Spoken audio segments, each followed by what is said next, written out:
The text being narrated in this presentation, by James Allen, was written in the style of its time, that is to say, in somewhat archaic English, and written by men for men. But, as Allen has himself asserted, the teachings are meant for mankind, not just for men. The material is utterly profound and life-changing, so we have taken the liberty of adapting and updating the English to make it more neutral and accessible to modern generations, male and female alike, without changing the meaning or the intention of the text, and without making any copyright claims regarding our versions of his sublime works. The original versions can be found freely available online in the public domain for those who might prefer to read them in their original form. Thank you.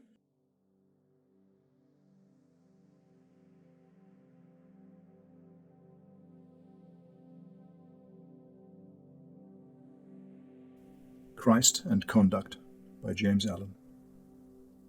Introduction. The genius of the present age in matters spiritual is towards simplicity, and the hunger of the human heart is for naked and uninvolved truth. That hunger will eventually is already bringing about, its own satisfaction, and here and there are men and women who, passing through the gateway of self-conquest, are entering into possession of the transcendent righteousness. The closing years of the 19th century witnessed the culmination of formalism, and the spiritual reaction is now firmly established. Already, the end of old faiths and beginning of the new is noticeable to all who've removed somewhat of the textual dust of dying religious philosophies from their mental vision, and have penetrated, however faintly, that sublime region of truth which is discoverable only by practice, and which is made manifest by grace-assisted purification of thought and deed. The universal decay of indulgent religious systems which the world is witnessing today is a matter for rejoicing. It's the death which precedes life. It's the passing away of the false in order that the true may be more fully revealed. The true can, at worst, remain hidden. It endures. It remains forever. Its invincibility can't be qualified, and those who've even one momentary glimpse of the true can never again be anxious for its safety. Most are anxious about the false, which they mistake for the true, and this, in spite of all their anxiety, must fade away eventually.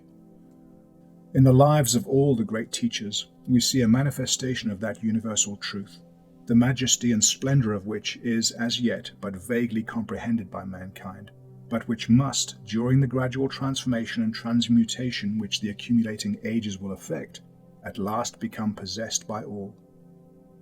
That truth, as manifested by the teachers, was written by them as only it can be written, in thoughts and deeds of the most exalted moral excellence, which have been permanently impressed upon the mind of mankind by their embodiment in preceptual form. It is to the sweet lives and inspiring words of these mighty teachers that the eyes of a hungering and thirsty world are again being turned, and the light of life is being lighted up all over the world, in hearts that are ready to attune themselves to the eternal song of love and peace. What religions have failed to do, authentic mysticism will accomplish. What the priest has hidden, the spirit of truth in the heart of mankind will make obvious, and the world is now finding spiritual healing and refreshment in turning away from traditional and historic fusions, and going back to the pure fountain of truth, as revealed to them so simply, clearly, and beautifully by their blameless teachers, and which has its inexhaustible spring within themselves. This text, setting out the life and precepts of Christ, was written to help men and women find this abiding truth more speedily. Philosophy and self are heavy burdens to carry, and in directing the minds of men and women to blamelessness of conduct and purity of heart, I know I can leave the result with the supreme law, and that there are those who will hear, and having heard, will pass from the burdensome complexities of ignorance and formalism to the joyful simplicity of enlightenment and truth. James Allen. Chapter 1. The Gate and the Way. Strait is the gate, and narrow is the way, which leadeth unto life, and few there be that find it. A good man out of the good treasure of the heart bringeth forth good things. The supreme aim of all religions is to teach men and women how to live, and the learning and the living are religion itself. Purification of the human heart, the building up of a blameless life, and the perfecting of the soul, these are the great underlying and enduring factors in all religions and philosophies all over the world. That which is vital in every religion is the striving after and the practice of goodness. All other ideas are conflations, superfluities, and illusions. Goodness, and by goodness I mean sinlessness, innocence, purity, is the beautiful and imperishable form of truth.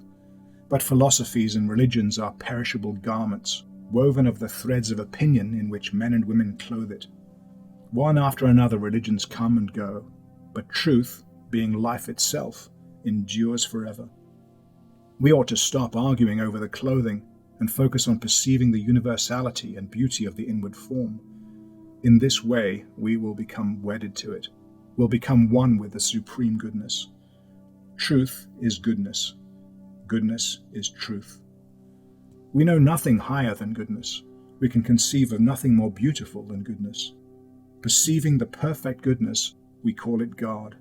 And seeing that goodness practiced by men and women, we worship them as God. We behold Christ as a sinless man.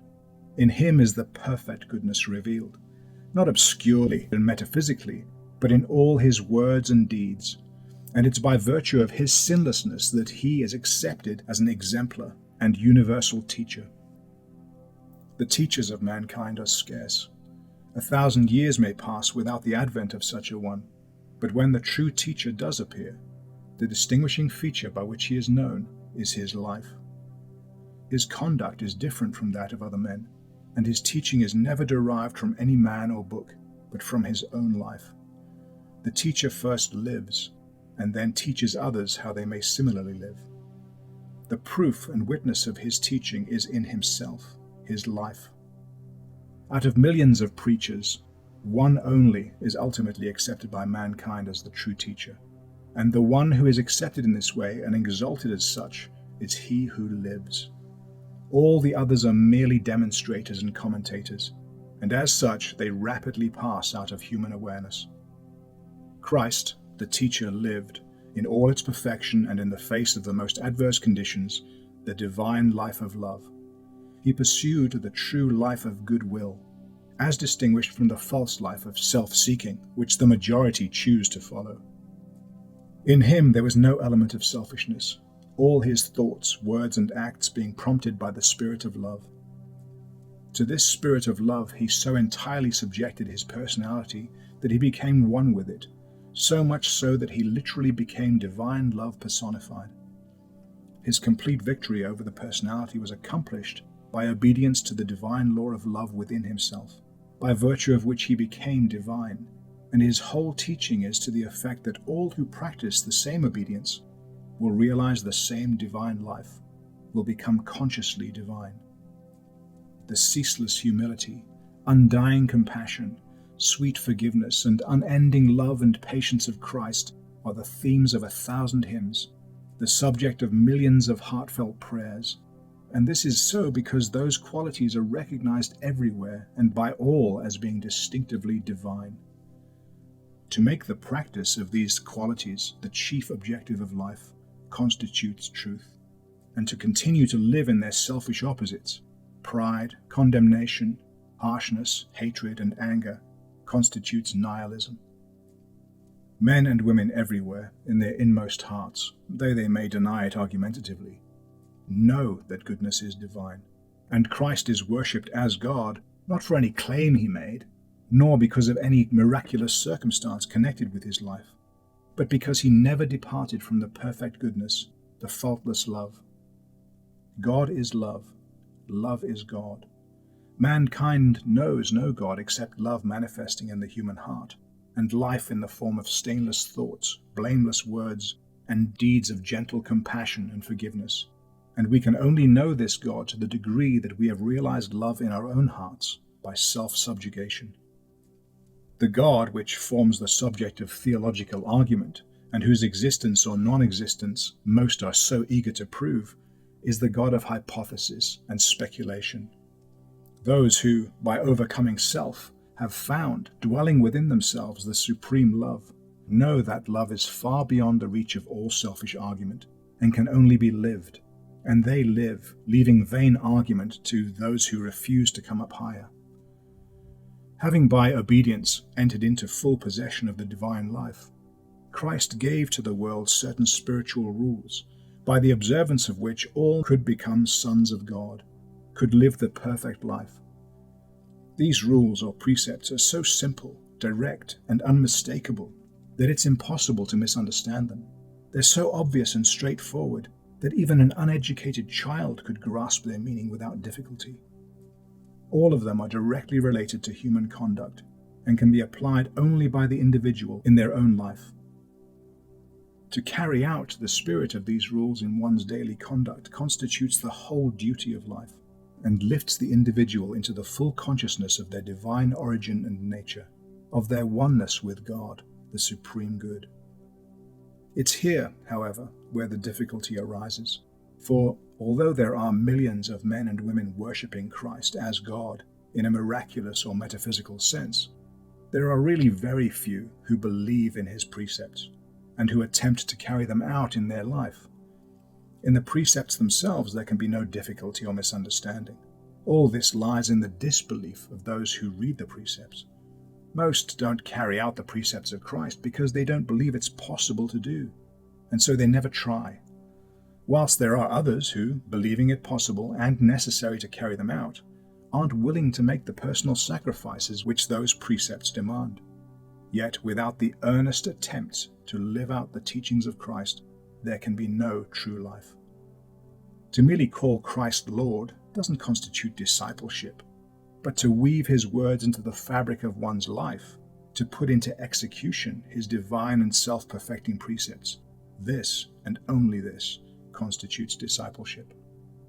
Let it be understood that what is written here has absolutely nothing to do with the almost countless doctrines which have been built upon the Hebrew Scriptures. I speak entirely about the life and teaching of Christ, and with the vital realities in the human heart to which that teaching is directed. I speak of goodness, not of speculation, of love, not of theological theories, of self-perfection, not of fleeting opinions. Christ was a supremely good man. All men and women know this, and to know this is all-embracing and all-sufficient. He's left precepts which, if you will guide your conduct by them, will lead you unerringly to the supreme goodness. To know this is joyous and glorious.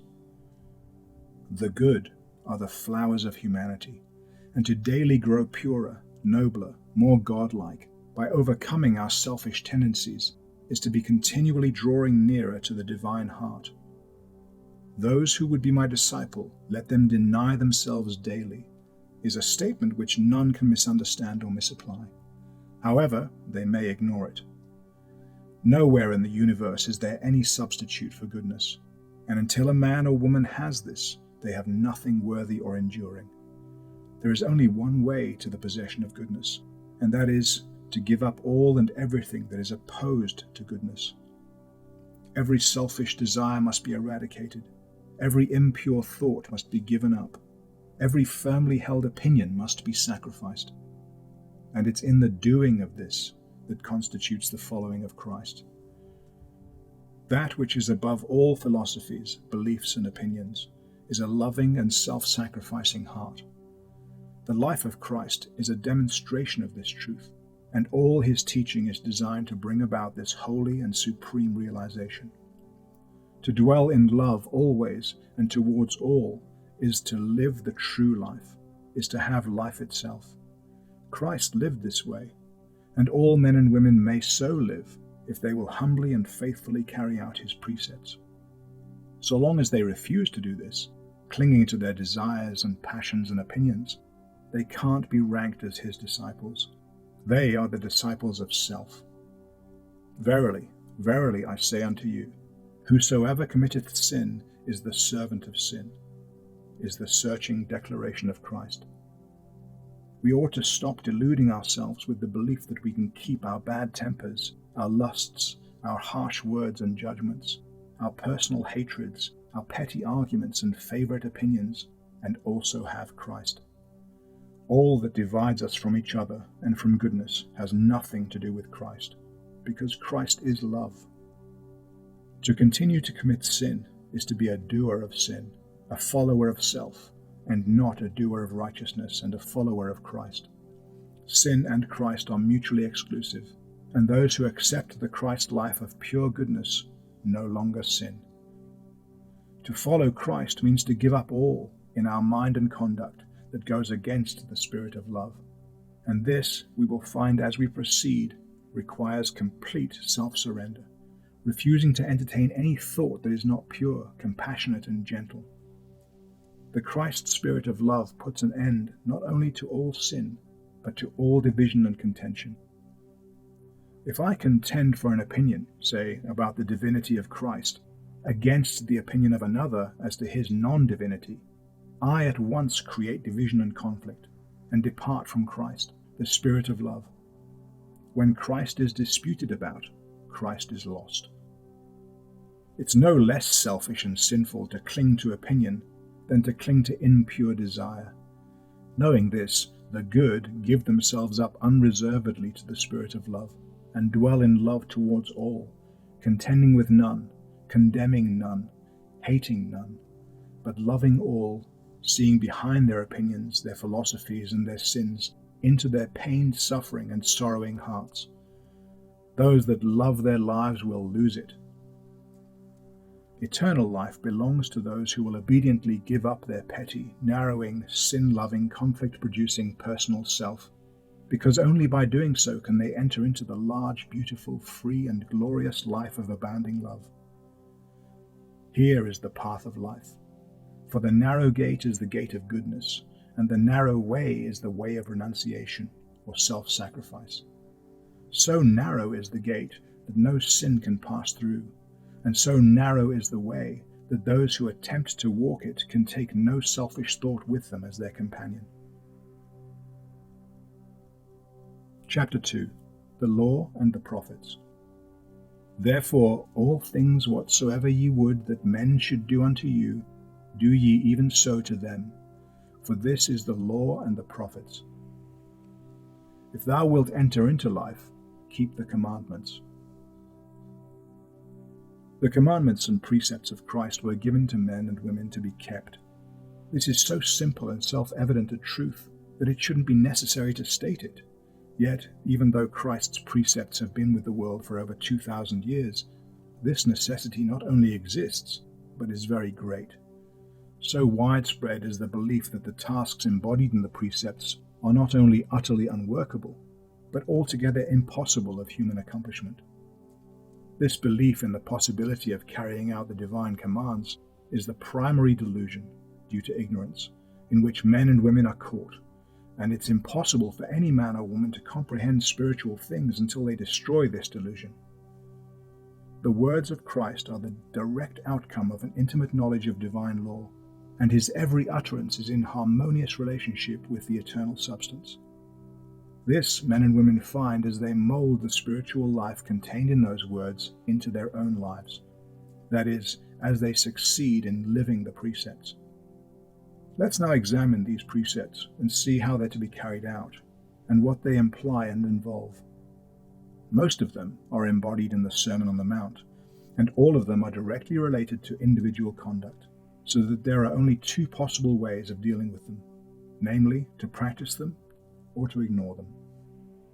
It isn't necessary for us to refer to them all separately, as each precept is based upon the same divine principle, and to learn the spirit of one is to know the spirit of them all. Indeed, seeing that not only the precepts, but that the whole duty of life in its human and divine relationship has been embodied in the 17 words, all things whatsoever ye would that men should do unto you, do ye even so unto them, it is only necessary to refer to the other precepts in order to elucidate the carrying out of this one. For in learning this one precept, the whole range of spiritual life and knowledge is involved. This is the law and the prophets. The precept is extremely simple. This is why we fail to understand it and to put it into effect. Its application, however, to the soul of the individual leaves no room for selfishness and self-compromise, and it's so comprehensive that to carry it out in its entirety means the attainment of Christ-like perfection of character. But before we can put it into practice, we have to strive to understand it, and even this initial step requires a self-surrender that very few are willing to make. We can learn nothing unless we regard ourselves as learners. Before we can learn anything of the divine spirit within, we must come to the feet of Christ, divested of all of our desires, our opinions and views, indeed even of our cherished ideals, regarding ourselves as little children, knowing nothing, blind and ignorant, seeking knowledge. Before this attitude of humility is adopted, the attainment of divine life and knowledge is impossible. But those who will adopt it will rapidly enter into the highest revelations, and the carrying out of the precept will soon become easy and natural to them. Having clothed ourselves in humility, the first questions we ask ourselves are, how am I acting towards others? What am I doing to others? How am I thinking of others? Are my thoughts of and acts towards others prompted by unselfish love, as I insist theirs should be to me? Or are they the outcome of personal dislike, of petty revenge, or of narrow bigotry and condemnation? As we, in the sacred silence of our souls, ask ourselves these searching questions, applying all our thoughts and acts to the spirit of the primary precept of Christ, our understanding will become illuminated so that we will truly see where we failed until now. We will also see what we have got to do in rectifying our hearts and conduct, and the way it needs to be done. Such a man or woman has become a disciple of Christ at whose feet they sit, and whose commands they are prepared to carry out, no matter at what sacrifice to themselves. 1 hour's daily meditation upon this precept, combined with a sincere wish to learn its meaning, and a determination to carry it out, will rapidly lift a man or woman above their ignorant nature into the clear light and freedom of divine truth, because it would compel them to remodel their entire life and to turn right around in their attitude towards others. Before acting, ask yourself the question, would I like others to do this to me? And you will soon find your way out of your spiritual darkness, because you will then begin to live for others instead of for yourself. Will adjust your thoughts and conduct to the principle of divine love, instead of blindly following your selfish tendencies. However others act towards you, you will begin to act towards all in a calm, quiet, forgiving spirit. If others attack your attitude, your beliefs, your truth, you will not retaliate, and will stop yourself from attacking others, realizing that it's your supreme duty to carry out your divine master's commands. And the carrying out of those commands will demand the readjustment not only of your thoughts and actions, but of every detail of your life, even down to your eating and drinking and clothing. As you proceed in this new life, the teachings of Christ will become luminous with a new light, vital with a new life, and you'll feel that every precept is for you and that you must carry them out, never accusing others because they don't carry them out. As you read the words, "Judge not," you will know that you must give up all harsh and unkind judgment, that you must think kindly of all, just as much so of those who are unkind to you as of those who are kind to you. And if others judge and condemn you, you mustn't do so to them, and putting aside all personal considerations must deal with them in the spirit of equity, wisdom, and love. In this way it will be seen that even in carrying out the one simple precept, "Judge not," you will absolutely rise above much that is only personal and selfish, and will develop unusual spiritual strength. Exercising this course of conduct diligently will lead to the observance of the precept, "Resist not evil," because if you give up judging others as evil, you'll stop resisting them as evil. Now, much has been written about non-resistance to evil recently, but if you want to understand the spiritual significance of this, or indeed of any precept, you mustn't rest self-satisfied with mere philosophical definitions of it, but must diligently practice it. You can only find its meaning by doing it. And in the doing of this precept, you will destroy the eye of evil in yourself, and you will learn to look through the eye of good, the eye of truth in its place, when you will see that evil is not worth resisting, and that the practice of good is supremely excellent. Whilst you are engaged in resisting evil, not only are you failing to practice the good, you're actually involved in the same passion and prejudice that you condemn in the other person. And as a direct result of your attitude of mind, you yourself will be resisted by others as evil. Resisting anyone, a party, a law, a religion, a government as evil, you yourself will be resisted as evil. If you think it's a great evil that you should be persecuted and condemned, then stop persecuting and condemning others.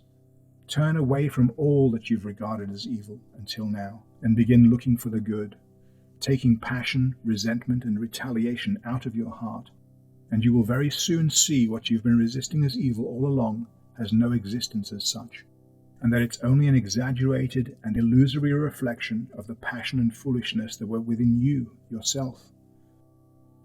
So deep and far-reaching is this precept, that the practice of it will take you far up the heights of spiritual knowledge and attainment, and when, by following its demands, you have so far purified and overcome yourself as to see good and not evil in all men and women and all things, you will then be prepared to carry out a still higher precept, though one contained in the primary precept, namely, love your enemies. We stumble more over this precept than any one of the others, and the cause for such stumbling is near at hand and very obvious.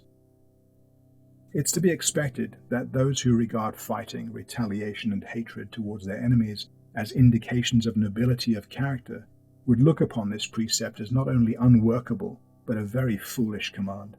And from their perspective, they are right. If we are to be regarded as mere animals cut off from the divine, those fierce, destructive qualities that are esteemed noble in the beast are noble in man.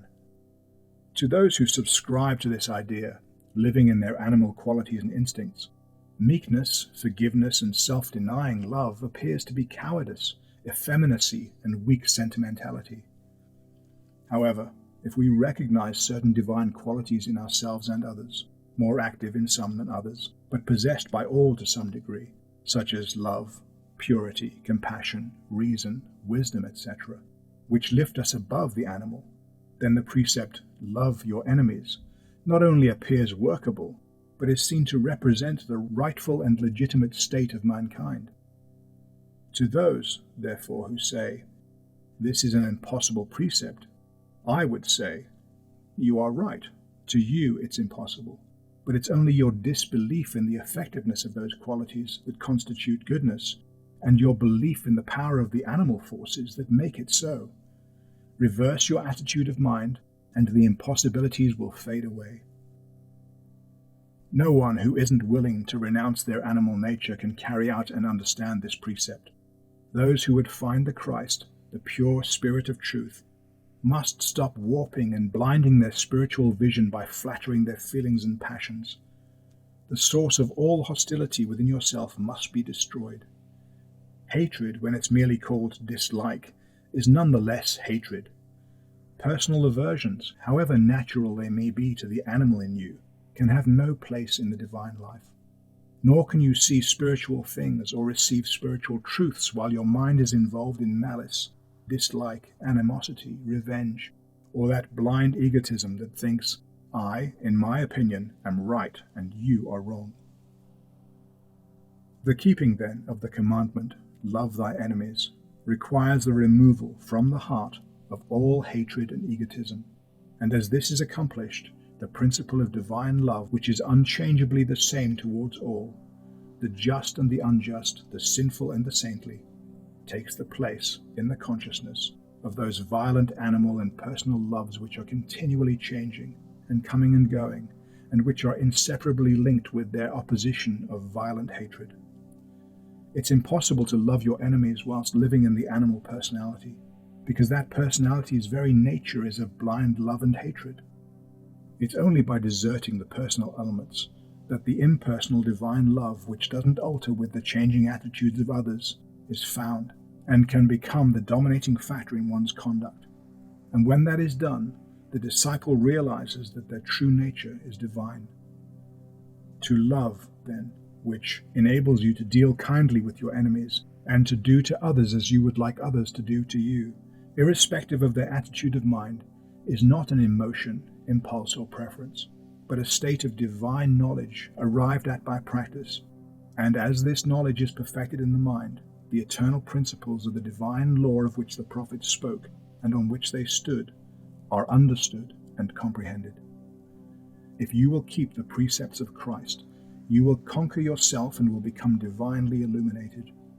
Those who will not keep them will remain in the darkness of their lower nature, shut out from all understanding of spiritual principles and of the divine law. In this also resides the infallible test of discipleship, because it was none other than Christ who said, "He that loves me not does not keep my sayings, and he that has my commandments and keeps them, he it is that loves me." Chapter 3. The Yoke and the Burden. Take my yoke upon ye, and learn of me, for I am meek and lowly in heart, and ye will find rest unto your souls, for my yoke is easy, and my burden is light. Be ye therefore perfect, even as your Father which is in heaven is perfect. Humanity is essentially divine. Every precept of Christ rests upon this truth. If mankind were not divine, the precepts would be both worthless and meaningless, as there would be nothing within us, no divine spirit to which they could appeal. The very fact that we are capable of loving our enemies and of returning good for evil is an attestation of our inward and essential divinity. If sin was our natural and rightful condition, it would be right that we should remain in it, and there would be no requirement to encourage us to virtue and holiness, for it would be impossible for us to act otherwise than in accordance with our original nature. Wherever we encourage others to virtue, nobility of action, purity of thought, and unselfishness, we unconsciously assert and emphasize our original divine nature, and proclaim, though perhaps unknowingly, our superiority to sin and our godlike power to overcome it.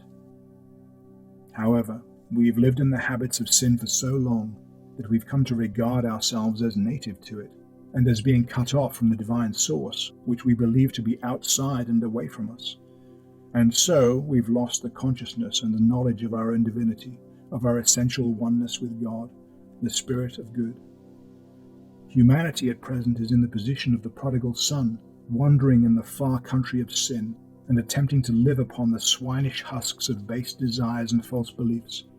And every divine precept and command is a call to us to return to our Father's house, our original innocence, and to recover and re-establish the knowledge of our substantial oneness with the divine. The whole of the teaching of Christ is a call to us to do as he did, to live as he lived. He thereby recognizes and affirms the inherent equality of humanity within himself, and in declaring, "I and my Father are one," he speaks not only for himself, but for all of us. The difference between the life of Christ and that of other men and women isn't randomly imposed, nor does it exist in essentiality. It is self-imposed and exists in individual choice. Christ fully recognized his oneness with the Father, the divine source, and lived consciously in that oneness. Other men and women, speaking broadly, not only do not recognize their oneness with the divine, but don't believe it. Therefore, by virtue of their disbelief, it's impossible for them to rise to the dignity and majesty of the divine life. While we regard ourselves as being creatures of sin, believing ourselves to be originally degraded, we must inevitably remain degraded and subject to sin. But realize that we are originally divine, that we are not, never were, and never can be cut off from the divine except in our own ignorance and willful choice, and we will at once rise above sin and commence to manifest the divine life.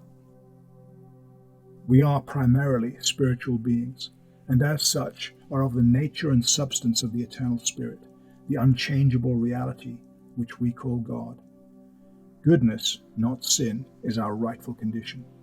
Perfection, not imperfection, is our heritage, And this we may enter into and realize now if we will grant the condition, which is the denial or abandonment of self, that is, of our feverish desires, our proud will, our egotism and self-seeking, all that which St. Paul calls the natural man. In the Sermon on the Mount, Christ describes the way of action and thought by which the divine life is to be lived, and after having laid down the whole duty of mankind as a spiritual being, the Son of God, he urges men and women to live in accordance with their divine relationship in the words, "Be ye therefore perfect, even as your Father which is in heaven is perfect."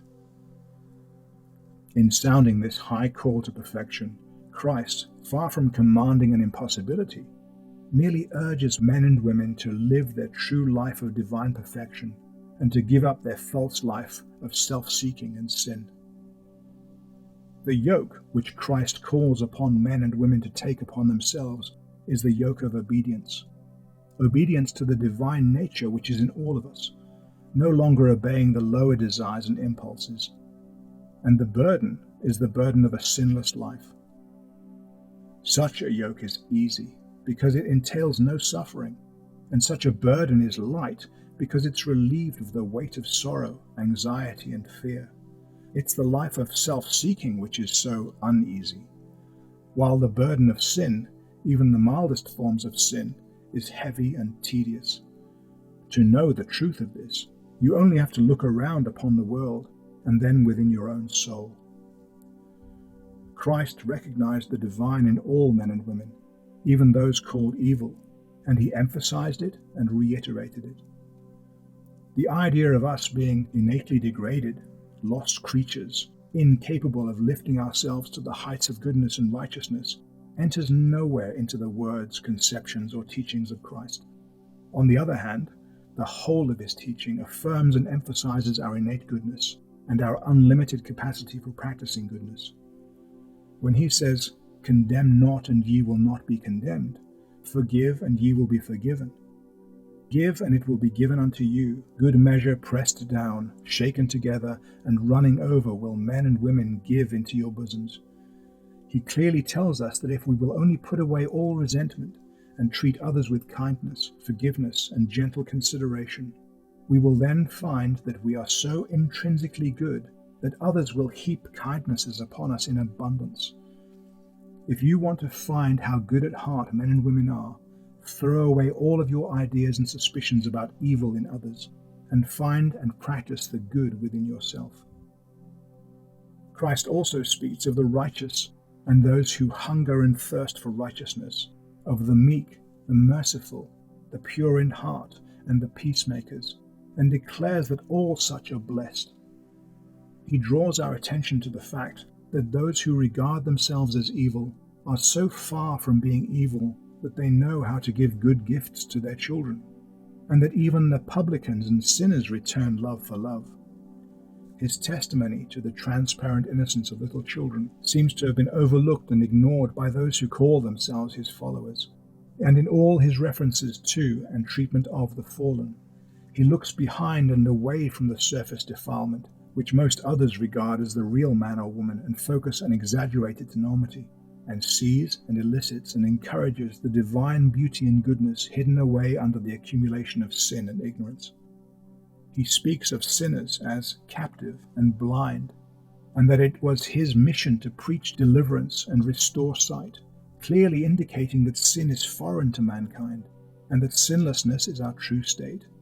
And he even declares that we will do greater works than he did. Nowhere in the whole range of history or inspiration is there to be found such testimony to the exalted nobility and essential purity and goodness, doubtless more or less latent, of the human heart than in the words and deeds of Christ. In his divine goodness, he knew the human heart, and he knew that it was good. We have within us the divine power by which we can rise to the highest heights of spiritual achievement, by which we can shake off sin and shame and sorrow, and do the will of the Father, the supreme good, by which we can conquer all the powers of darkness within and stand radiant and free, by which we can subdue the world and scale the lofty pinnacles of truth. This can we accomplish by choice, by resolve and by our divine strength, but we can only accomplish it in and by obedience. We must choose meekness and lowliness of heart. We must abandon conflict for peace, passion for purity, hatred for love, self-seeking for self-sacrifice, and must overcome evil with good. For this is the holy way of truth. This is the safe and abiding salvation. This is the yoke and burden of the Christ. Chapter 4. The Word and the Doer. Whosoever hears these sayings of mine and doeth them, I will liken him unto a wise man which built his house upon a rock. And the rain descended, and the floods came, and the wind blew and beat upon that house, and it fell not, for it was founded upon a rock. If ye continue in my word, then ye are my disciples indeed, and ye will know the truth, and the truth will make you free. The gospel of Christ is a gospel of living and doing. If this wasn't the case, it wouldn't voice the eternal truth. Its temple is purified conduct, the entrance door to which is self-surrender. It invites us to shake off sin and promises, as a result, joy and blessedness and perfect peace. There is one characteristic in the teachings of all those great souls who've been worshipped by mankind as saviors, and that is that they bring to light and appeal directly to the simple facts and truths of the soul and of life. And in the teaching of Christ, this feature stands out preeminently. Strictly speaking, he put forward no theory, advanced no doctrine, laid no claim to any particular views, and propounded no speculative philosophy. He was content to state that which is. Most are so taken up with their pleasures, theories, theologies, and philosophies that they can't comprehend the simple facts of life. And it's supremely the office of the true teacher to bring mankind back to the simple and beautiful realities of their own souls. The false teacher, who can understand the simple truths of duty and conduct, and doesn't see himself and other men and women as they are, when asked to point out the way of truth, will declare that it lies entirely in the acceptance of his own particular theology, and will warn the questioner against all other systems of theology. Not the case, however, with the true teacher, who knows the human heart, and who sees life as it is, and particularly not so Christ, who, when questioned of the way of life, always told his questioner to go and do certain things. Never once did he refer a questioner to any views, theories, or deftly woven philosophies of his own, or indeed of other men. He referred them to duty and to purity of life and conduct, and the only things he warned them against were their own sins. And truly, this is all that is needed. We either abandon sin or cling to it. If the former, we do all and realize the law of life. If the latter, we do nothing and remain ignorant, blind, without understanding. Truth is contained in conduct, and not in any system of thought, and to live purely and blamelessly is infinitely superior to all wordy doctrines. If we carefully study every system of theology, we will at last find that one selfless thought, one pure deed, puts them all to shame. Truth is divorced from the controversies of the doctrines, but it shines with undimmed brilliance in the self-forgetting deed. How beautifully this is illustrated in the parables of Christ, and how forcibly it's brought out in many of the incidents of his life, particularly in that one recorded in the 10th chapter of Luke, where the lawyer asks, "Master, what will I do to inherit eternal life?" The answer of Christ is to ask him to repeat the chief commandment, which, being done, Christ simply says, "This do, and thou shalt live." Whereby the lawyer, wishing to draw Christ into an argument in order, no doubt, to confound him, asks, "And who is my neighbor?"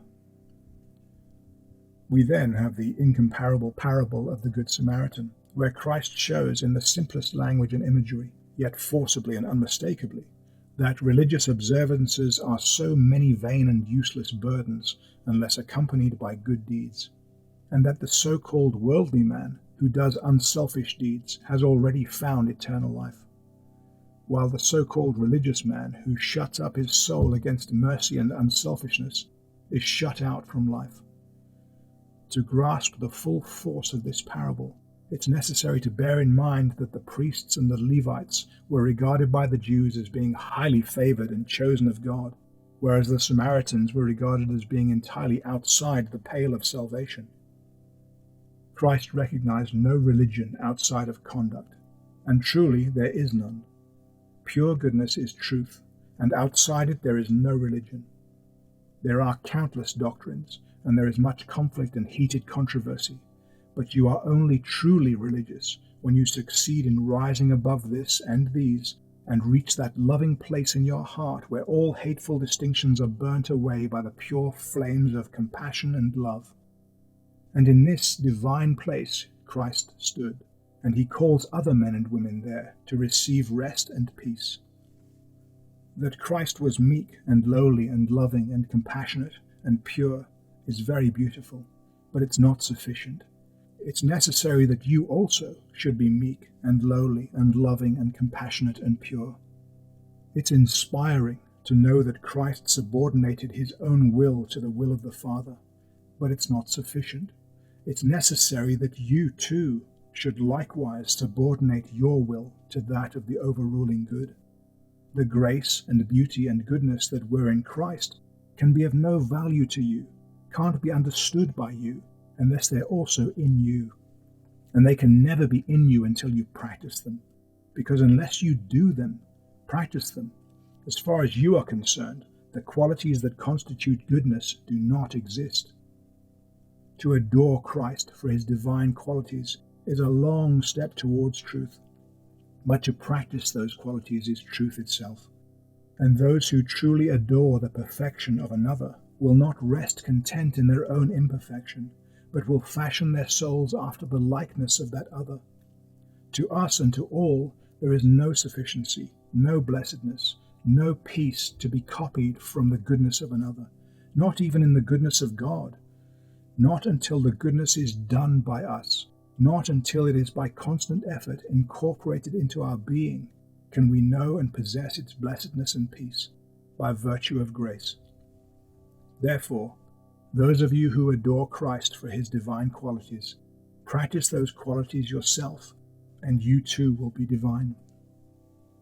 The teaching of Christ brings us back to the simple truth that righteousness, or right doing, is entirely a matter of individual conduct, and not a mystical something apart from our thoughts and actions, and that each must be righteous for themselves. Each must be a doer of the word, and it's our own doing that brings us peace and gladness of heart, not the doings of another. Millions of people worship Christ and call him Lord, but Christ doesn't leave us in any difficulty or doubt as to who his disciples are, as to who have entered into life. His words are directness and simplicity itself. Not every one that saith unto me, Lord, Lord, will enter into the kingdom of heaven, but he that doeth the will of my Father which is in heaven. And again, why call ye me Lord, Lord, and do not the things which I say? And they are the doers of the Father's will, who shape their conduct to the divine precepts. The doer of the word demonstrates and proves its truth in their own mind and life. They then know the eternal rock as a substantial reality within themselves, and they build upon it the temple of righteousness, which no rains of grief, no winds of temptation, and no floods of sin can destroy or undermine. It's only the doer of forgiveness who tastes the sweets of forgiveness.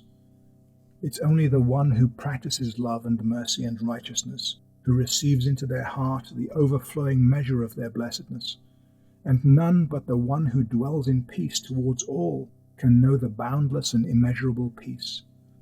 The doer of the word is the disciple indeed, and continuing in that word, becoming one with it in heart and mind, knows the truth which frees the soul from the bondage of ignorance. Chapter 5. The Vine and the Branches. I am the vine, ye are the branches. He that abideth in me, and I in him, the same bringeth forth much fruit, for without me ye can do nothing. Come unto me, all ye that labour and are heavily laden, and I will give you rest.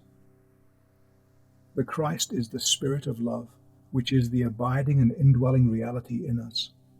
Yet though its perfected temple is the human form, and it can only visibly and consciously manifest itself in and through the human personality, it is impersonal in its nature, is a universal and eternal principle, and is at once the source and substance of life. In this principle of love, all knowledge, intelligence, and wisdom are contained, and until we realize it as the one vital reality of our being, we can't fully comprehend the Christ. Such glorious realization is the crown of evolution, the supreme aim of existence. Its attainment is complete salvation, liberation from all error, ignorance, and sin. This principle is in all of us, but is not manifested by all. And it's not known and manifested because we continue to cling to those personal elements which obscure its presence and power. Every personal element in human nature is changeable and perishable, and to cling to them is to embrace negations, shadows, and death. In the material world, an object can't be perceived until all intervening objects are removed. And in the spiritual region, an abiding principle can't be understood until every impermanent element is given up. Before we can know love as the abiding reality within us, we must utterly abandon all those human tendencies which frustrate its perfect manifestation. By doing so, we become one with love, become love itself. We then discover that we are and always have been divine and one with God. Jesus, by his complete victory over the personality, realized and manifested his oneness with the Supreme Spirit, and, subordinating his entire nature and life to impersonal love, he became literally an embodiment of the Christ. He is therefore truly called the Christ. When Christ said, "Without me ye can do nothing," he spoke not of his perishable form, but of the universal spirit of love of which his conduct was a perfect manifestation. And this utterance of his is the statement of a simple truth, because our works are vain and worthless when they are done for personal ends, and we ourselves remain perishable things, immersed in darkness and fearing death, so long as we live in our personal gratifications. The animal in us can never respond to and know the divine. Only the divine can respond to the divine. The spirit of hatred in us can never vibrate in unison with the spirit of love. Love can only comprehend love and become linked with it. Mankind is divine. Mankind is of the substance of love. This we may realize if we will relinquish the impure personal elements which we have been blindly following until now, and will fly to the impersonal realities of the Christ Spirit. And these realities are purity, humility, compassion, wisdom, and love. Every precept of Christ demands the unconditional sacrifice of some selfish personal element before it can be carried out. We can't know the real whilst we cling to the unreal. We can't do the work of truth while we cling to error. While we cherish our lusts, hatred, pride, vanity, self-indulgence, covetousness, we can do nothing, because the works of all these ignorant elements are unreal and perishable. Only when we take refuge in the spirit of love within, and become patient, gentle, pure, compassionate, and forgiving, do we work the works of righteousness and bear the fruits of life. The vine isn't a vine without its branches, and even then it's not complete until those branches bear fruit. Love isn't complete until it's lived by us, until it's fully understood by us and manifested in our conduct. We can only consciously ally ourselves to the vine of love by deserting all conflict and hatred and condemnation and impurity and pride and self-seeking, and by thinking only loving thoughts and doing loving deeds. By doing so, we awaken within us the divine nature which we have been crucifying and denying until now. Every time you give way to anger, impatience, greed, pride, vanity, or any form of personal selfishness, you deny the Christ. You shut yourself out from love. And in this way only is Christ denied, and not by refusing to adopt a formulated religious doctrine. Christ is only known to those who by constant effort have converted themselves from a sinful to a pure being, who by noble moral effort have succeeded in relinquishing that perishable self which is the source of all suffering and sorrow and unrest, and have become wise, gentle, peaceful, loving, and pure.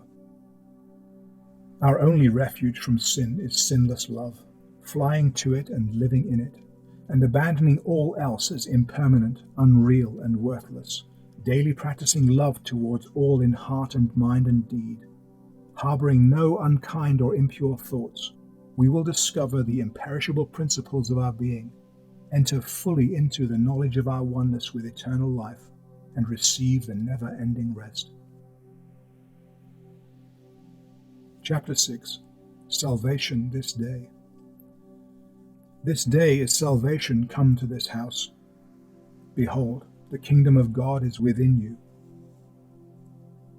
I have tried to show in the 5 preceding chapters that the teaching of Christ is based entirely on the perfection of conduct and can be summed up in one word: goodness. Christ manifested this goodness in his life, and his teaching is vitally powerful because it's rooted in his life, his conduct. His command, "Follow me," is literal and actual, not in the sense of a servile imitation of the external details of his life, but in scaling, as he scaled, the heights of goodness and compassion and love by the conquest of self.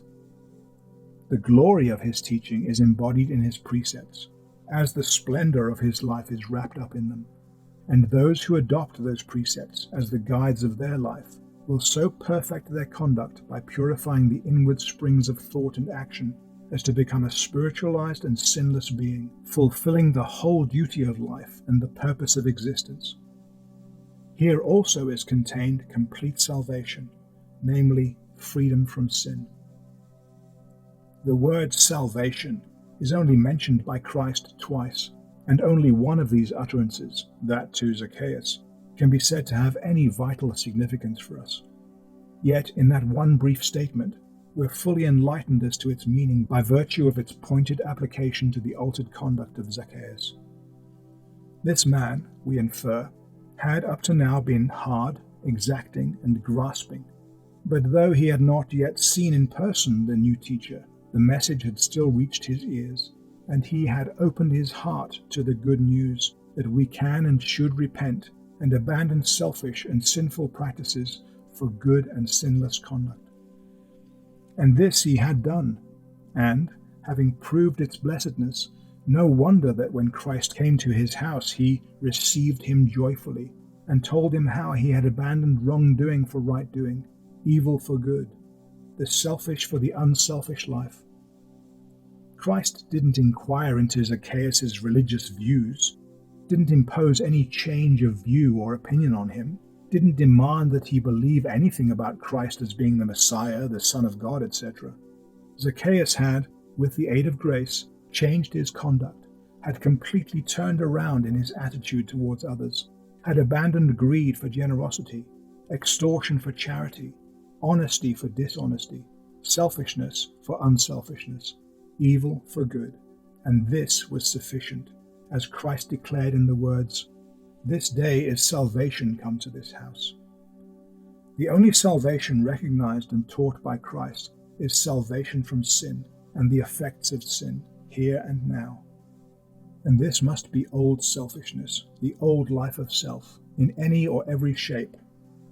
Only by doing this and turning to the new life of gentleness and purity and humility and unselfish love can we be said to be saved from sin, and then we are saved indeed. For no more practicing it, it can trouble us no more. Here also is heaven, not a speculative heaven beyond the tomb, but a real, abiding, and ever-present heaven in the heart, a heaven from which all the hellish desires and moods and sufferings are banished, where love rules, and from which peace is never absent. Good news indeed is that the message of Christ, which reveals our divine possibilities to us, which says in substance to sin-stricken humanity, "Take up thy bed and walk," which tells us that we need no longer remain the creature of darkness and ignorance and sin if we will but believe in goodness, and will watch and strive and conquer until we have actualized the goodness that is sinless in our lives. And in believing and overcoming in this way, we not only have the guide of the perfect rule which Christ has embodied in his precepts, we have also the inward guide, the Spirit of truth in our own hearts, the light which lighteth every man that cometh into the world, which, as we follow it, will infallibly witness the divine origin of these precepts. You who will humbly pass through the gate of good, resolving that every element of your nature that is not pure and true and lovable will be abandoned, that every violation of the divine precepts will be abolished, to you, faithful, humble, true, will be revealed the sublime vision of the perfect one, and, day by day, purifying your heart and perfecting your conduct in accordance with your vision, you will sooner or later rise above all the subtleties of your lower nature, will wash away every dishonorable stain from your soul, and realize the perfect goodness of the eternal Christ.